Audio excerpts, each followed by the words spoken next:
Hello बेटा, आज हम बात करते हैं कक्षा 10 और कक्षा 12 में छंद आता है सोरठा नामक छंद। तो छंद की परिभाषा और उदाहरण दोनों आपको बताएंगे कि उसको कैसे परिभाषा लिखनी है, कैसे उसके उदाहरणों को पहचानना है और कैसे लिखना है। ठीक है, चलिए ऑल द बेस्ट। हम अपने सिलेबस के पे चलते हैं। हिंदी ठीक है, थोड़ा खड़े होने में बेटा दिक्कत होती है क्योंकि हम खुद हैंडीकैप में विकलांग हैं, तो थोड़ा बैठ के ही पढ़ाते हैं आपको। चलिए, अब हेडिंग तो आपने देखी, ये सोरठा छंद है ये, और ये बेटा परिभाषा है। परिभाषा कैसे लिखेंगे? ये दोहे का उल्टा है, मतलब ये दोहे छंद का उल्टा है। कैसे उल्टा है? ये एक अर्धमात्रिक छंद है। इसमें 4 चरण होते हैं बेटा। कौन कौन से होते हैं? इसके पहले और तीसरे चरण में 11-11 मात्राएं होती हैं तथा दूसरे और चौथे चरण में 13-13 मात्राएं होती हैं। अब इतना तो आपकी समझ में आ गया कि इसमें 11-11 मात्राएं होती हैं और 13-13 मात्राएं होती हैं। अब हम इसको छांटेंगे कैसे, पहचानेंगे कैसे कि इसमें 11 है, 13 है, ये सोरठा का है, ये दोहा का है। ठीक है, तो अब छांटेंगे कैसे? पहले तो आपकी ये परिभाषा हो गई। परिभाषा होने के बाद यहाँ नीचे हम क्या बोलते हैं? हेडिंग डालते हैं क्या?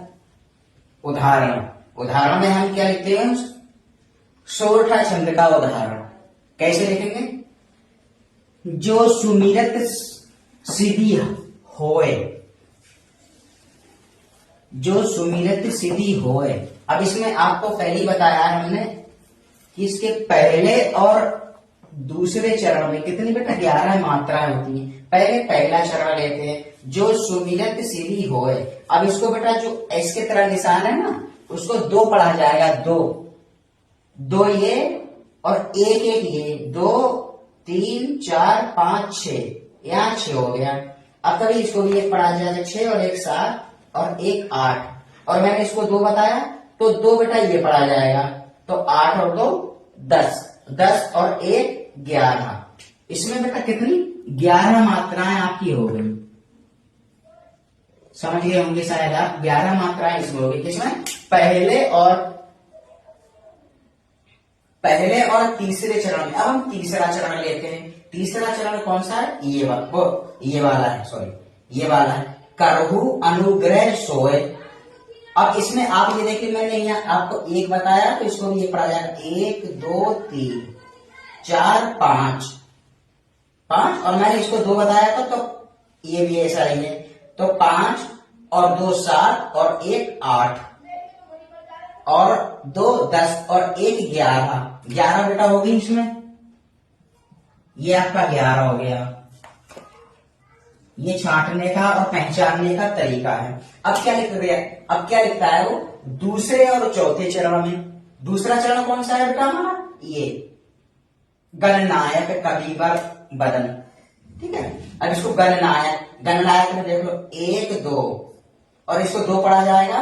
2 और 2 4 और 5 6, 6 7 8 9 10, 10 11 12 और 1 13। इसमें बेटा 13 हो गई।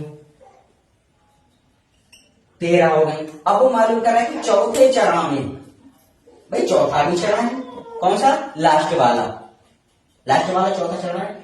बुद्धि राशि शुभ गुण सदन। बुद्धि राशि शुभ गुण सदन। अब इसमें क्या 1 पढ़ा जाएगा, और ये मैंने आपको बताया था ये 2 है तो ये और ये 1 ही है, तो 1 ये और 2 ये, 3 और 2 ये, 5 और 1 ये, 6 7 8 9 10 11 12 13। ये बेटा 13 हो गई। ठीक है, ऐसे पढ़ा जाएगा इसमें। अब मैं दोबारा फिर बता रहा हूं आपको, परेशान होने की जरूरत नहीं है।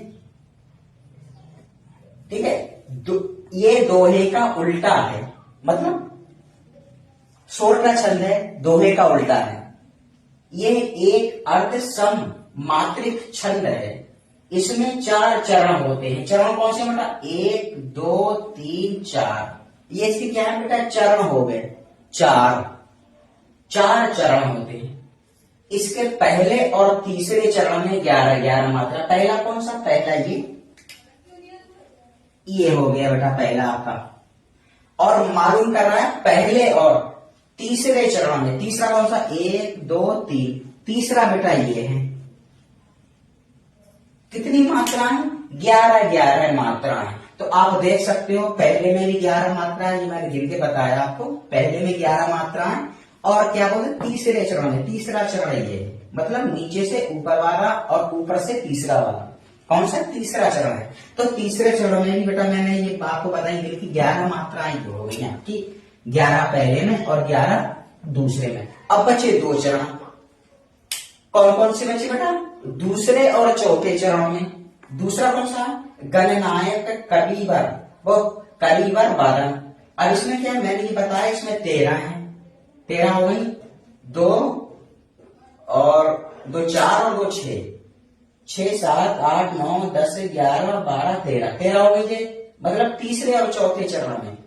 बेटा तीसरा ये हो गया आपका, ये हो गया दूसरा, दूसरा और चौथा, चौथा ये हो गया आपका। चौथे में क्या है?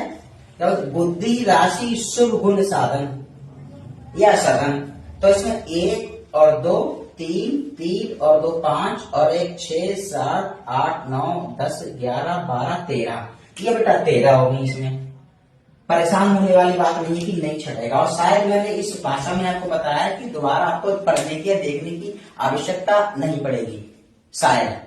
अब दोबारा मैं फिर समझा रहा हूं आपको, एक बार फिर जरा थोड़ा सोचिए गहराई से क्या कहना चाह रहा हूं मैं आपसे।